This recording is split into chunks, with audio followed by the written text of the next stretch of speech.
112 of Genn and Millie, where a Gen Xer and a millennial share the strength-based perspective through which they view the world.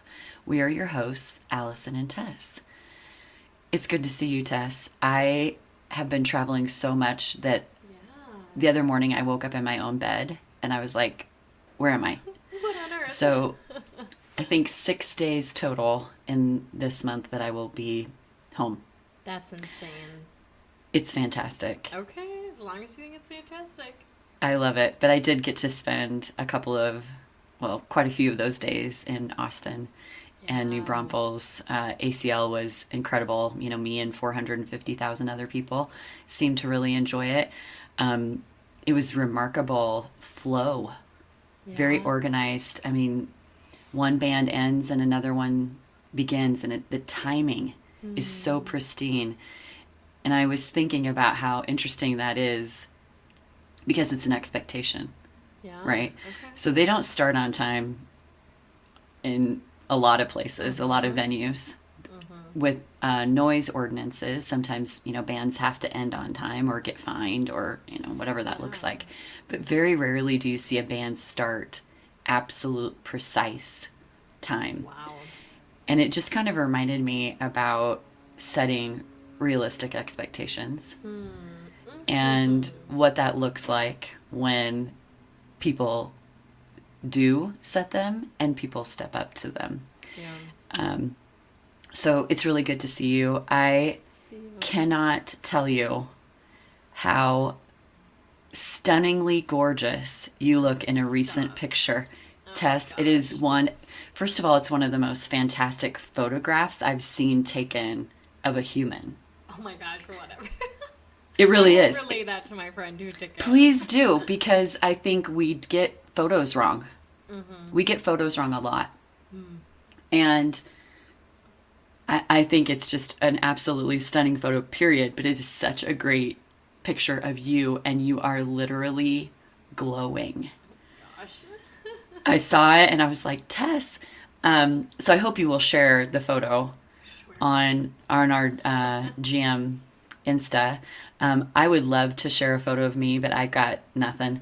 Other than my smile is really big at ACL. There's a picture. Share a photo of that. We'll put I'll see. Yeah. Okay. My smile is very, very big. But I was around the right people. Yeah. And that has been a really big learning lesson in my last, 6 months for sure. But in the last month, I've just gotten a lot more discerning and thoughtful about my circle. And relationships are really important. Expectations are really important. But I think naming what is important to us is some of the hardest work. And I think that kind of segues into a bit of what we're going to talk about today. Absolutely. Before we segue into that, I'm a little flushed from you mentioning the photograph, if you can't tell, because I was hesitant to post it not because of the photograph. I just don't post a lot of photos of myself, especially like of me on my own. Like I post photos of what I'm doing or my surroundings, and this harkens back like all the way back to like conversations that we had on the road with teammates, with young people, of like, why don't we talk about something that we're proud of? It's because the world says that we shouldn't, right? And so when I think, I'm like, I love people that post a great feeling yourself selfie, like here for it, or photo, like this is great, I am gonna support the heck out of it. It's just never been my kind of post, or my kind, like I just wouldn't ever put that up. I'm even when I travel, like I very rarely post. Like I'll post photos of what I'm seeing when I travel. I'll post photos with my travel companions, but generally not on my own. And so it definitely was, it was one of those things though that my friend took it. I was like, oh my gosh, I really like this photo of myself. And I don't often like photos of myself. And I was like, why, like what's preventing me? Like what in me, like is like not even like worried about what other people think, or just like it's not me, and I'm like, whatever, F it, like I like it, I had a great time, like she took a great photo, it was an awesome evening, like yeah, I'm gonna put this up here. So it was fun, and I got lots of really great like compliments and stuff, and it's definitely a practice of like pushing back against the limitations that we have, which is just a continual thing that we talk about, right? So I also think, Tess, it's important for us to name, this is my opinion, as is this entire podcast, this are whole our forum. opinions. That's right. We, as women, Yeah. get really weird about being proud of our appearance. Yeah. Yep. So, because when we do feel proud of it, I think we almost feel ashamed to be proud, or think this is important. This is a great picture of me. This is important to share. Or I need because, to qualify it based on the things that yes, are great about it. Yeah. right. Yeah, like you post more pictures of what you're reading. Oh yeah, significantly more than I've ever posted of me. Yeah. Yes. Yeah. Yes. So I think, I mean, what I notice is I'm so harsh of the photos of myself. Yeah. Number one, that I really discern which ones make it, to the socials. But then sometimes I feel almost embarrassed of the fact that I'm proud of a picture of how I look, because it's my brain, right? My brain is one of my best features. Yeah. So it's almost, I think, for us as women, a tricky balance in how we see ourselves in so many different angles of that. Oh my gosh, yeah, absolutely. Like it's a stunning photo. And the thing that I noticed is it's kind of the word bliss that comes to mind. Like you're in this moment of utter joy and someone captured it. And when we have those moments, chocolate at that time, so it was very joyful. I mean, and when we're in those moments, I think we should somehow name them, commemorate them, write them down. I talk about this a lot. I do morning pages, but I've also been doing in the evening as a bookend to the day, jotting down like what my favorite parts of the day were. Yeah. Because 112 episodes, this is unbelievable to me. Yeah. Like the way that time seems to be rapidly moving since post-COVID. Yep. I need those bookends to be able to commemorate and mark the day. So a photo like that is a treasured memory. You should also frame it. Okay. I know you won't, but I'm telling you anyway. Okay, thank you for the note. I will not, but I received the note anyway. Thank you for the note. I will not. That is a great phrase. I literally had this conversation with my therapist this week. She's like encouraging me to just like, yeah, to do a lot of things. And she, do you say no? And she, oh yeah. She's like, you need to reframe how you're thinking about this. Like, and I was like, I receive what you're saying. I know that you are, like in my mind, you have been proven correct many times. So I believe that you are right. But I need to sit with that because I don't feel that you are right now. That's really good. Yeah. That's good. Yeah. I mean, that's how it should work. Yeah. In any dialogue with any trusted human in our lives, is for us to say, I receive that, but I'll need to sit with it. Yep. Yeah. Yep. That's most of the time. So anyway. I had a great therapy appointment this week myself, and fabulous. my big goal is to see just how hard I can make Vicky laugh. And this week, off the charts. I mean, I had her crying laughing, and I'm like, and this is where I am in life. The point of therapy. Well, I'm proud of the fact that, I just celebrated my 3-year Colorado anniversary. Actually had a party last night. a lovely little group at a place I love called Kate's Wine Bar, and invited people who have been part of my journey here. I've met a lot of really great people in the last year. And two of them that were there are my financial advisors, Evan and Corey.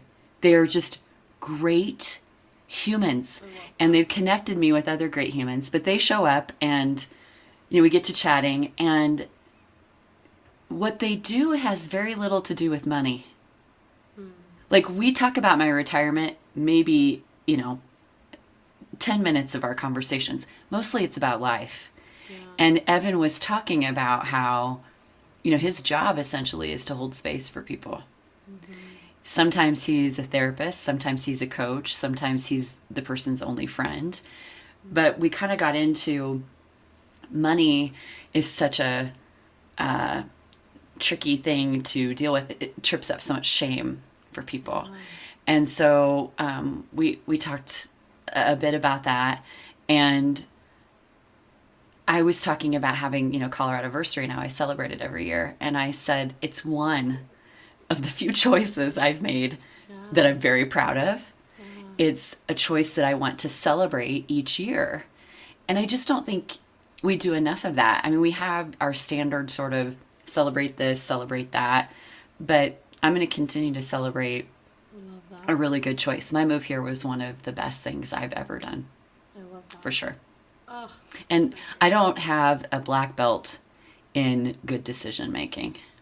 Poor choice specialist would be a great tagline for me. So I've been very lucky over the years to have people who will walk with me through those choices, including many mentors, including many friends, including many positive voices who have said, it's okay, now what?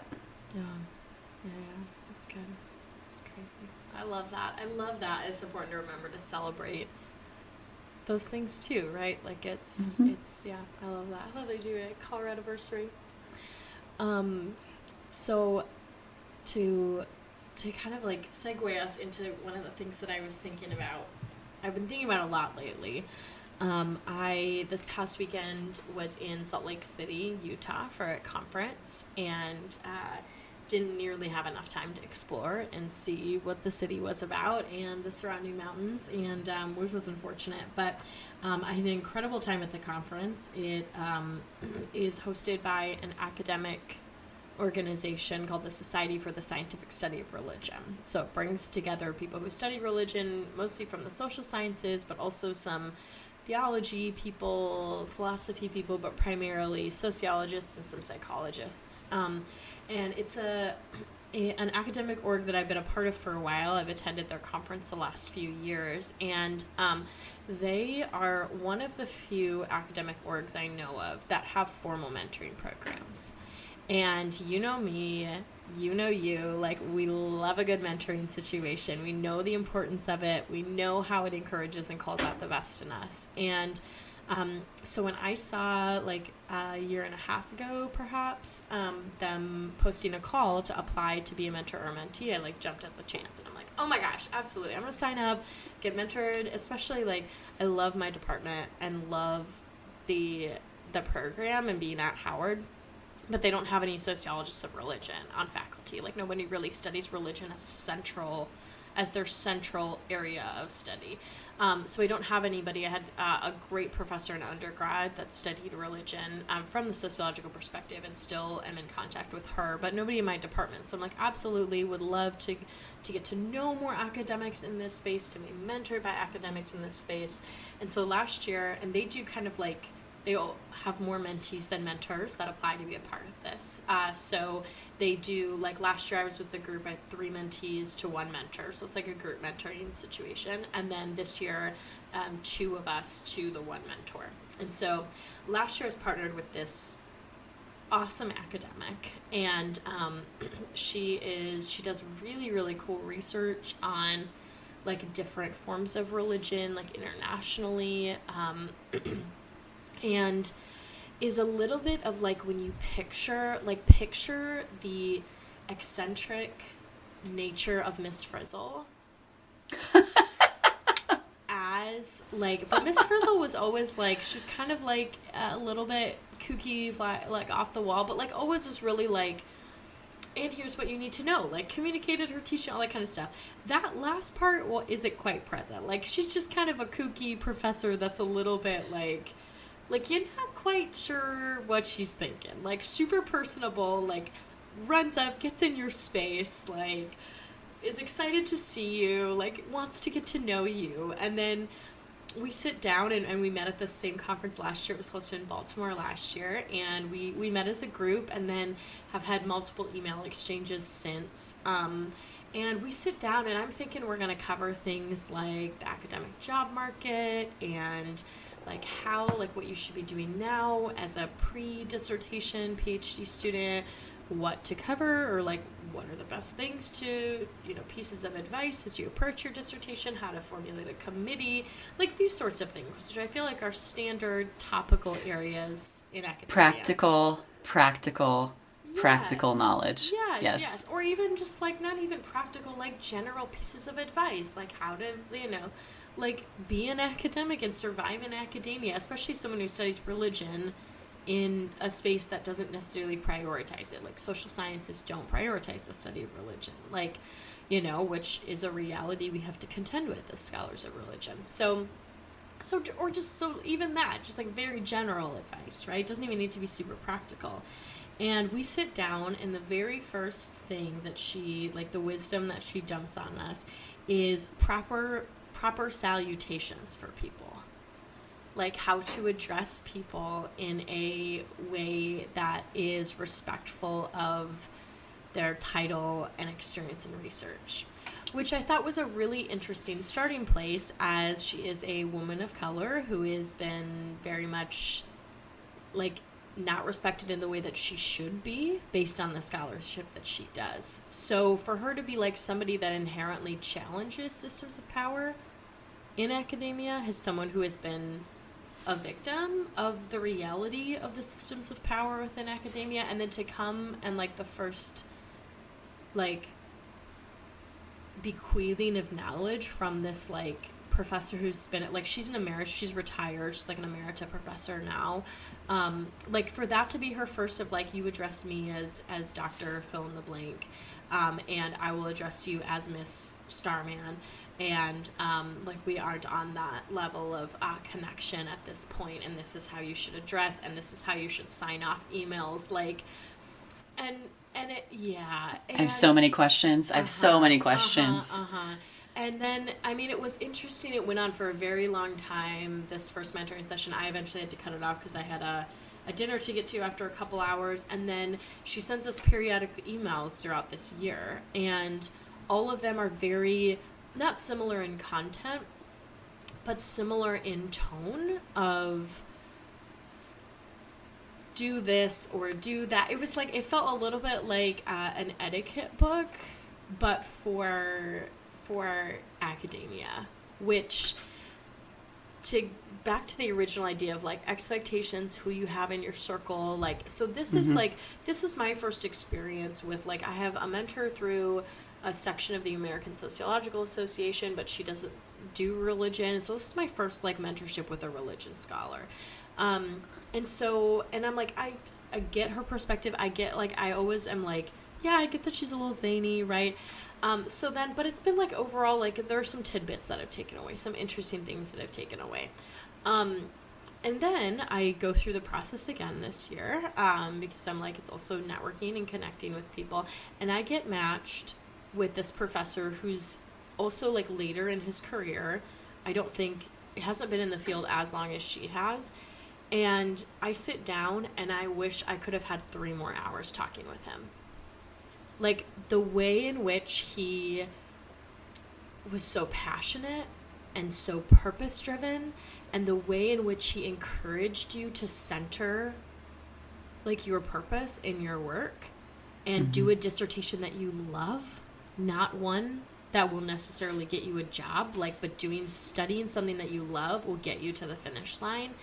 Like being connected to things that really interest you continually, encouraging you to be open to like not an R1 heavy research big name university, of like the joy and the connection you have with students and learning and research at smaller colleges and universities, publishing in a public way that's accessible to people instead of behind a paywall of scholarly journals, like these sorts of things that I'm like it was one of those things that, like, I know my mentor last year had incredible intentions, and I know I learned a lot, and I know that she is a fabulous academic and has done some really great mentoring for students that she works with more closely. I think it was really brought into perspective when I then had this mentor, Yeah.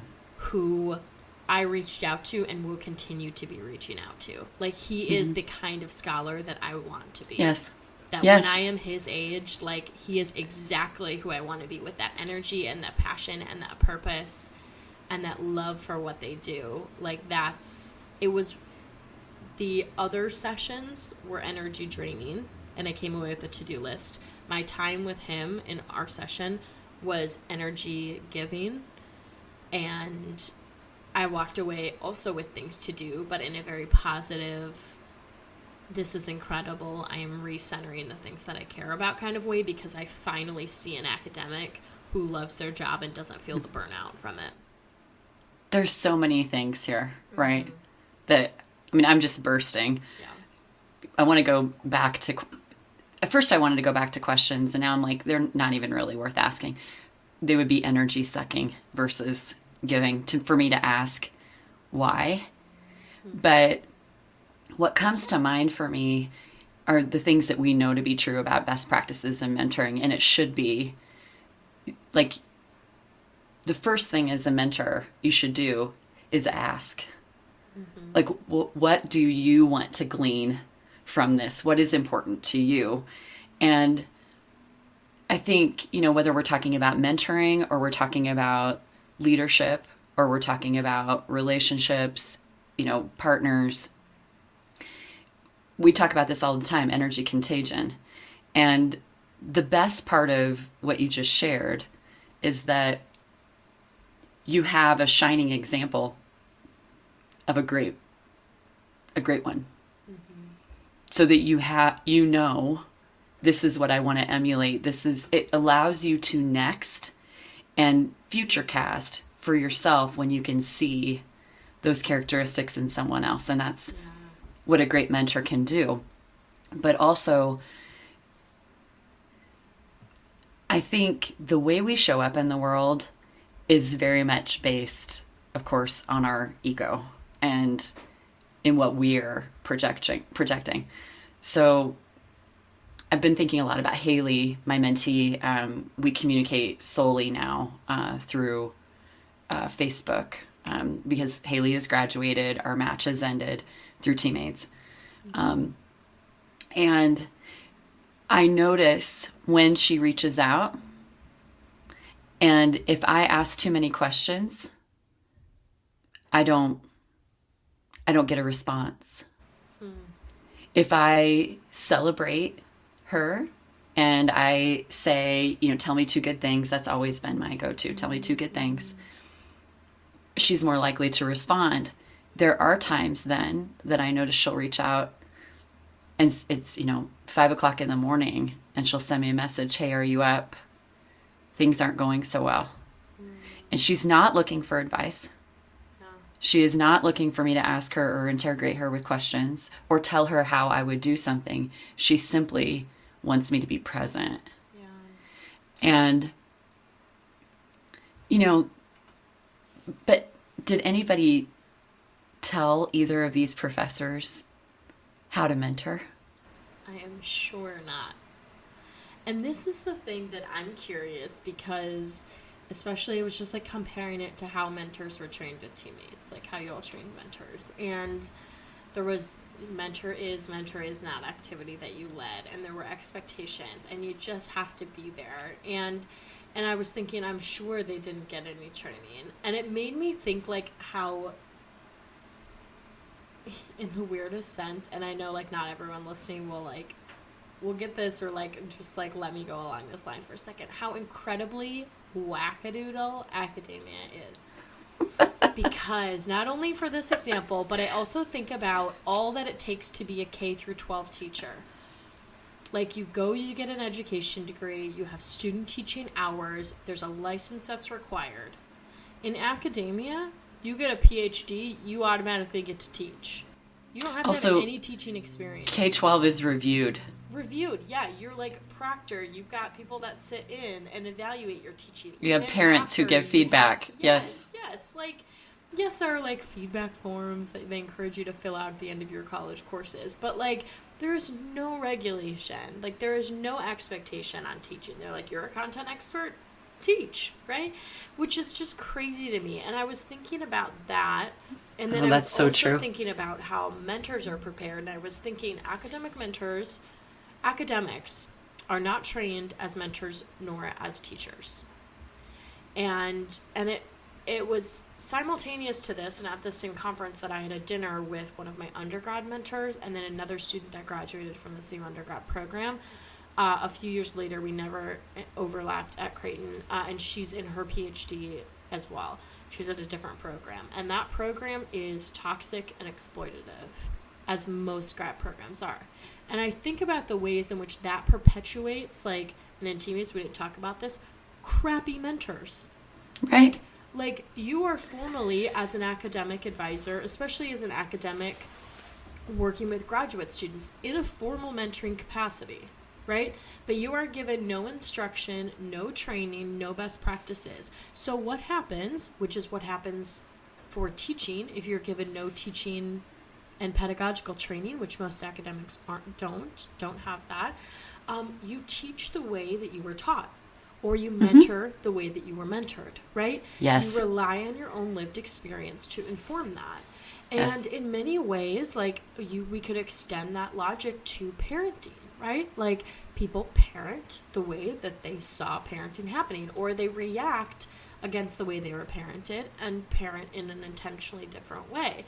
And I think that this was it really struck me, and it struck me especially in the context of mentoring, because I think when you're teammates, and even with other, like, I still work with youth mentoring programs on evaluation stuff, like, we don't often talk about how there can be a lot of bad mentoring.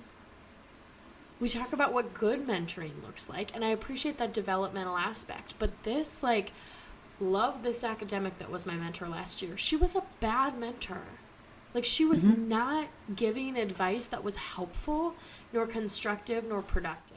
And so Well, it was not engaging. it was not engaging. I didn't look forward to spending time with her. When she sent Right. emails, I kind of read them, but then was like, I'll get back to them, and then forgot about them, and then would never reply, right? Like, So I would take this even further, Tess, to say this is what I see regarding leaders very consistently with the executive coaching that I do. So you take someone who learns their trade, learns their skill, is really good at it, and you make them then a leader, and they have no experience managing humans. And there's no, I mean, yes, there's some great training, there's some great learning, but it comes down to the leader has to be humble and willing enough to go learn and not assume that they know everything, and not assume that because they know their trade or their skill really well, that automatically makes them a great leader. I see this very consistently with the coaching that I do. I have some really brilliant people that spend a lot of time being brilliant, and because they've done well and continue to do well, they have been in the space of being promoted to leadership, but they have literally never managed a human or worked with a team. So then they not only have the task of doing the great things that they do really well, then they have this task of managing irrational human beings who are going to show up with their own crap. So I find that just really fascinating, the way that I don't know, would I call it a societal structure? But it makes no sense to me. Now, I work also with some really gifted leaders who are devoted to continuing to grow as a leader. They will read, they will get insightful, they will ask for feedback from their team, they will look at things from a 360 view, they will dive deep as to how they are showing up and not assume that they always have the answers. But we don't name bad leaders as often as we should either. And I agree with you, we don't often name bad mentoring. I want to go back to the irony in you saying wackadoodle and academia in the same sentence. Just let the record It's show. like me calling it a super fun survey. I know these moments where you act like me. I have to name them just for the record, that I can say Tess used the word wackadoodle in the podcast this week. Way. I'm gonna have to re-listen.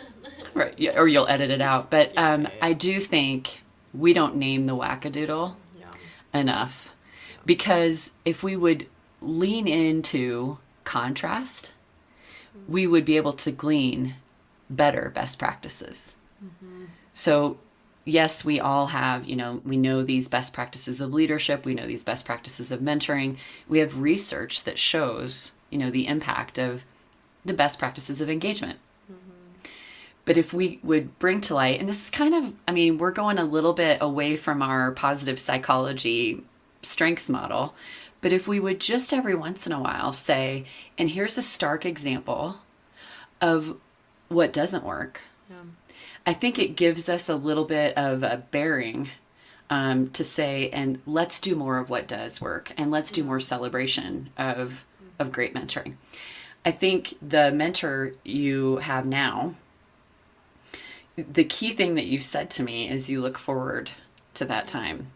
And I've become much more discerning of my circle, but I've started noting who I look forward to seeing, who I look forward to spending time with, who exhausts me, who drains me, who gives me light and hope and future casting and nexting, and who keeps me stuck in the past. Just for contrast, my word of the year is define. It's helped me to get a little bit clearer to say, I like this. I don't like that as much. So I'm going to actually spend more time over here and less time over here in the energy suck. I spoke about this the episode before last in friendships. I see the same kind of thing. I have people in my life who are wonderful people, but are sucky friends. And I can at times be a sucky friend too. But when I spend time with people who are truly great friends, and I want to spend more time with them, and I notice that, I get more thoughtful about that example. I want to leave people better than how I found them. My hope is to do that in all situations, whether that's as a leader, as a guide, as a mentor, as a mom. But I don't always get it right. And I think sometimes me looking at some of those examples of where I didn't do it well gives me a better bouncing off point to do better. Yeah, I think it's helpful to like back to the idea of expectations, to also recognize that like some people might really benefit from that kind of mentorship, right? And like maybe probably. It might be Did like you my notice kind of anyone? mentor. So with this particular instance of my mentor last year, like there were two other gals, and one of the two others was like taking like lots of notes, like, and seemed really engaged in the conversation. And I don't know if that was for the sake of like, because this academic is volunteering her time and sharing these things. A lot of things she said were like fairly intuitive. Like, I'm not gonna like call up a professor and go, hey bro, like, what do you have to say about that? Like, I'm gonna address them, and they're like that's, you wouldn't have gotten this far in academia had you not known. I hope your next sort of text to me starts with, hey bro. Hi bro. Yeah, no. So But I think in some ways, like, it made me think too, like, that even something like this, like, I love that they have this formal program, but there are no set forth expectations, not even a short bullet point list of what mentoring looks like or what this program's purpose is. And so it just makes me think, like, especially when things are so undefined like that mentoring in general is an undefined relationship. Yes. That you don't have a formal role in relationship to one another beyond the context of the mentoring space. And so there's a little bit of, like, the need, if you're not in, like, a formal program that sets explicit boundaries around what your roles are, which not every program, even not every formal program does, right? This is technically a formal program and it doesn't do that. So there's this need to set those expectations together, to set tone together. And I don't think people walk in thinking about those things. Like, I do because I've been in the mentoring space and with a formal program, like, so knowing a little bit of what those expectations are, but not necessarily, like, not everyone's thinking that way. And I think both of these academics came in like, I've had great careers, or I've enjoyed my space, I want to give back, I've had great mentors. I don't even know. I don't know what their motivations were for signing up to volunteer in this way. But they came in both with very different expectations of what it looked like to be a mentor to up-and-coming academics. So many angles of this apply literally to any relationship. Yeah. And it's having the dialogue of, what are your expectations? What are my expectations? And how do we meet in the middle?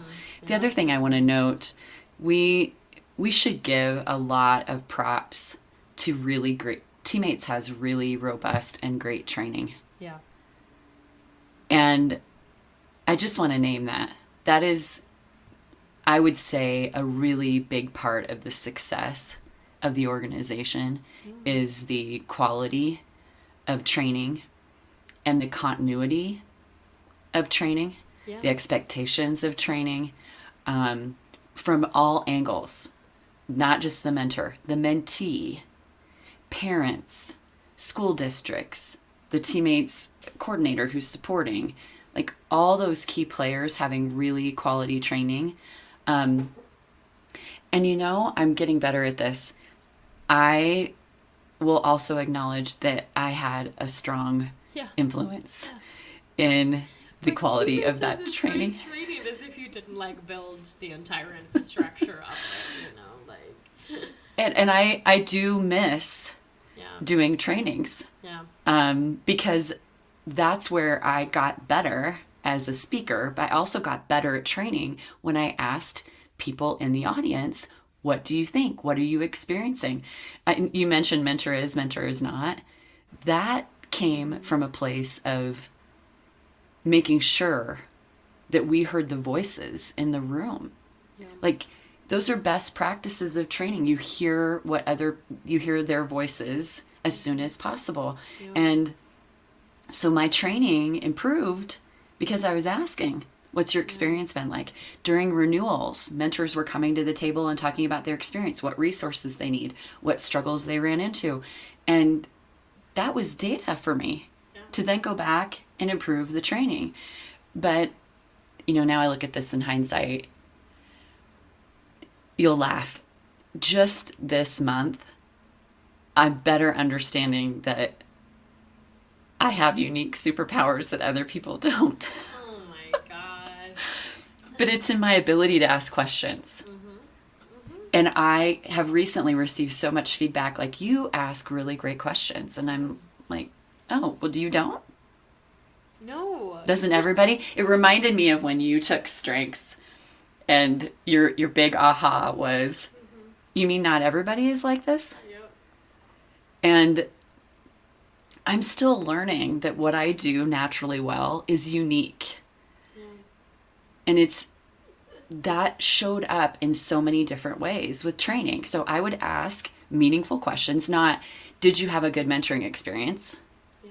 But tell me about the best part of mentoring and tell me some of the hardest parts of mentoring. Tell me what advice you would give to a mentor who's just getting started. Those renewal sessions were full of data that you can't get on a survey and you can't get over the phone. And it made our training better. Isn't, I mean, I know you're laughing. Truly, sometimes I'm like, it's like, I do that well.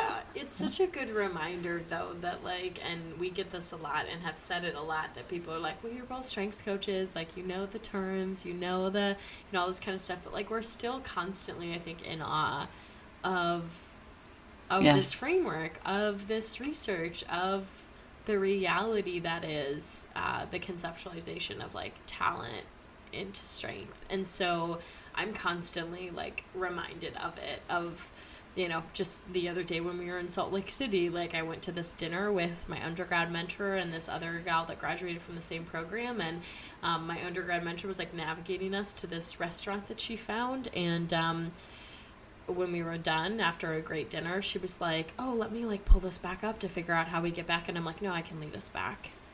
And I didn't lead us back in the same way, but I led us back in a more logical way based on what I knew from my one walk in the morning out to a coffee shop, of like that sort of thing where like, and I didn't even recognize it in the moment and didn't even put two and two together until we're sitting here. And I'm like, absolutely, that's context and action. Like that's, Tess, I would still be at a stop sign in some towns in Nebraska had you not said you're going the wrong way. yeah. But I mean, these you things, it's you so, knew it. like, it's so implicit in our everyday functioning that we don't recognize it. So your ability to ask meaningful questions that solicit like rich descriptions and rich answers is so ingrained in who you are. That's the reality of, like, we talk about them as strengths, but like inherently, especially when it's like like when it's not unconscious, subconscious, right? Like it's just this innate inclination to do this. It's actually talent, right? Because we aren't necessarily meaningful. It's talent plus investment is what gets us to strength, right? But it's when it just comes out of us, like we aren't cognizant of it, and we aren't in the apply or the name, claim, aim. We aren't in the aim portion, right? That means we're just purely functioning on our talent. We're purely functioning on these innate inclinations to do something, right? Because that's how we're built and that's how we're wired. And so my like innate ability to say, oh yeah, Dr. Jameson, you put away your phone, I can get us back, like we're going in that direction. I think it's easier if we walk up Main Street and then take a left on First, like rather than zigzag as we did on our way here. Like, and her being like, what on earth, you should have navigated us here, like, you know, like that's just innate. You asking these questions is just naturally a part of who you are. And I think that's something that we don't talk about enough, because we talk about name, claim, aim, and tame so much that we also don't recognize that, like, we can put the energy and effort into refining our strengths, and we should. You know us. Like, we're all about personal growth. We're all about knowing ourselves better, all about applying it in a meaningful way, all about, like, finding the right manifestation of our strength in a certain context. But you can shed all of that and you're still functioning with your Gallup strengths. They're just functioning as talent, right? They're functioning as these raw diamonds, right? These raw source gemstones, right? That you haven't buffed and you haven't cut and you haven't carved away. Like, they're just in a part of how you're wired. And I don't feel like we name that enough, because we're so focused on the growth and the refinement and the movement towards more mature forms, which is a great thing, for certain. Yeah. Yes. And the defining and the discerning, for me, has become a really critical part of that aim piece. So I even had it in this recording. I am literally busting with my questions, but the way that I flex my input communication now in a much more mature way is to ask myself, is that question worth the energy? Is your diatribe worth stating out loud, Allison, or is it okay to hold it? Yeah. And it's because of great mentors and because of great complementary partners that I've learned to flex or shine those gems in different ways. And that's a constant evolution. You know, I see how My strategic is showing up now more in more ways than it ever has. It's a great blender strength, right? Strategic blends well with others. My strategic is, I think, for a good chunk of my life, been heavily blended with my empathy. And now it's becoming a lot more, it pairs more naturally now with my input. So my strategic almost creates this natural balance of, and which questions are worthy? Yeah. And which questions are necessary? And I also think woo is such a great example. It pains me to hear people say, and I had someone in an audience recently say, oh yeah, I've taken this 5 times. I just want to crawl under the table so that my face doesn't react. I'm working on that. I'm getting better at that. But I get curious and I'm like, tell me why. And it usually comes back to a dislike of one of or more of those top 5. And I think had they had the right person to explain that talent or ask them about that talent or help them think about how they aim it with intention, they might have a different feeling. But just as we were talking about earlier, that projection, so just same for me. When I saw woo in my top 5, I did not like it because it had been a label. It was a problem. It was a need to be liked. You think you have to be friends with everybody. I am learning woo is one of the greatest gifts that I bring, but I'm using it with much more intention, much more of an aim than I ever have. So if I was to take the assessment again, I would probably see woo be a little bit lower, would be my guess, because I see it as a tool in my backpack. Yeah. I don't always need it. And what I've learned about it is it takes so much energy out of me to use it that I have to kind of keep it tucked in the backpack for special use. Otherwise, my other strengths don't get to shine and I'm going to be exhausted. So I mentioned Croy, the guy that I met on the plane who, got this lovely text from him this week. Now, this is why I am grateful for planes. I am grateful for travel. I am grateful for how I show up in conversation. I get this long text from him and he said, since our conversation, all of these things have been better. Oh my gosh. I have a better relationship with my sister. He goes, I feel like since I met you, my trajectory has changed. Wow.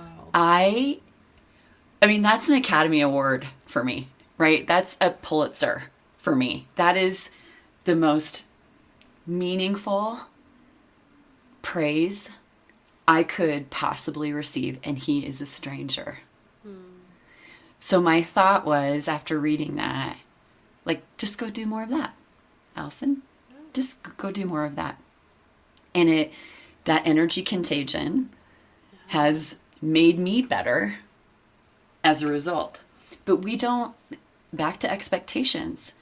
Like, if I would have had an expectation of, yeah, I'm giving you all this, so you better reach out to me because, you're a potential client. If that had been my expectation, I'd be disappointed. Yeah.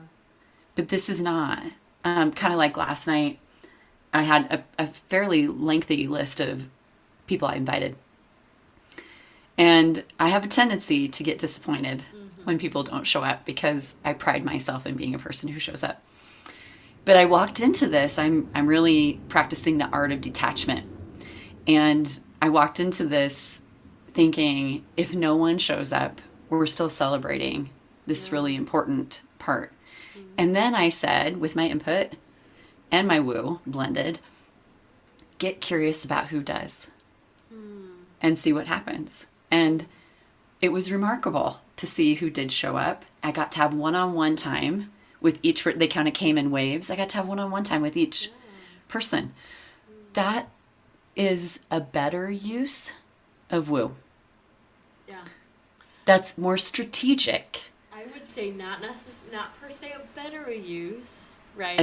That's a different use that's blended with your strengths, right? There are people that won't use woo like that, or that might seem incongruous with how woo functions in their self based on their other top 5. That is a fabulous use of the blending of woo for you, not only with strategic but with input.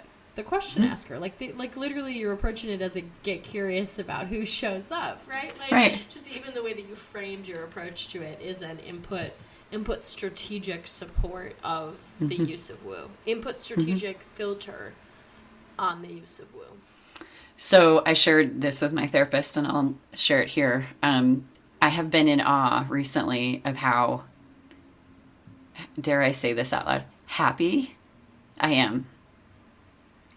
Kind of just a little bit, of course it's unraveling, right? Because in the past, what that means is there's some kind of horrific thing going on underneath, behind the scenes, that's going to come and rip the rug out from under me. But I got thoughtful about why I'm using my best practices. Look at that. You're in integrity. You're in honesty. You're in. I am walking in my values. I am practicing what I preach. I am doing work that I love, and I'm taking care of myself. Weird. Wow, that's crazy. And so I said to Vicky, I go, I have to tell you, like, this is what I've been doing, and I'm pretty happy. And she's like, What are the chances? This year I've been keeping track in a date book. I have a key, and each day, if I drink my water right away in the morning, I have a water sign. I have a heart if I did my morning pages. I have a little book if I did my reading. I have a smoothie if I had my smoothie. I have a bullseye if I had good food choices. So I've been keeping track.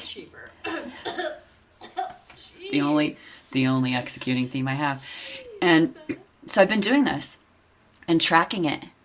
And it is absolutely uncanny how my mental well-being aligns with me doing those things. And I'm like, that's really quite fascinating. You should probably pay a little bit of attention to that, Allison. You have a manual of you, but you often don't read it. And then I have to share this with you, and this will be a great way for us to close, about good ideas and best practices. I was having a conversation with a leader this last week, and he's got high maximizer, high ideation, I think high achiever. I'd have to look again at his strengths. Anyway, this is one of my favorite questions. What is one of your best practices? Tell me one of your best practices. And when someone responds with, well, you're going to think this is weird, but I know it's going to be gold. I know it's going to be gold. He goes, well, you're going to think this is weird. And I said, tell me. He said, I have a notebook that I call the good book. Not to be confused, with the Bible or anything. Right. He said, I call it the good book. And he said, and this is where I put ideas to die. So good ideas go in the good book. Great ideas go to his to-do list. So in order to create space in his brain and his energy, he puts good ideas away so that he can maximize on the great ideas. Wow. And then once a month goes back and looks at the good idea book. And sometimes he'll find ones that, oh, I should have kept that, or yeah, it belongs here. And I said, first of all, that's genius. Secondly, I'm going to tell everybody I know about this. Yep. And it made me think of, over the years, Gigi talked to me a lot about that high intellection strength that she had. And her brain, if she didn't give herself think space, her brain would wake her at night saying, excuse me. And so something like that, which he thinks is zany and wackadoodle, is one of the best practices I've ever heard for someone with high ideation, high maximizer. So I think it's a good question for our listeners is, kind of to bring all of this together, those examples of things that are great and those examples of things that clearly aren't working. And how do we take time to do the contrast, the both and? So good mentoring versus bad mentoring. Great best practices versus no. I mean, thinking about some of those, the word that comes to mind for me is contrast. And how can we name more of that Yeah. in our everyday? Yeah, absolutely. Like, that's a good idea. Yeah. So examining something in your life and assessing the contrast in it. And I think that's, especially in our realm of like, yeah, being more in the space of positive psychology, focusing on success, focusing on what works well. I think it's helpful every once in a while to do an assessment, because in many ways the reason we know things aren't working well is in contrast and in relationship to things that don't work well. And I think this mentor last year versus mentor this year is just this insane contrast that I haven't quite seen, and hasn't allowed me to quite examine the ways in which mentoring cannot be great sometimes. And it's because if there's a misalignment of expectations, or if it's just not a great fit between mentor and mentee. So I think that's I'm really going to push you a little, and you Yeah. can take the note and say no. But I hope you find a way to tell this mentor just how much you look forward to time with him, his wisdom. Already have note taken Good. and already applied. Note Already. taken, and yes. And yes, actually, Done. the not as high achiever as you are a high achiever on my list. Already checked it off, 100%. 100%. And already am like, hey, just want to prepare you. You will be hearing from me. Not sure if that's what you signed up for or thought you signed up for, but I will be reaching out. So, yeah, for That's sure. great. So, That's great. Absolutely. Okay, I love that. Find the contrast, examine that. It's a great concluding point with all of this. Awesome. Well, thank you everyone for tuning in to episode 112 of Genn and Millie. If you enjoyed today's conversation, consider sharing this episode with a friend. To interact with us and share your responses to the question that we posed, the best way to do so is by giving us a follow on Instagram at Genn and Millie, at GENNANDMILLIE. Until next time.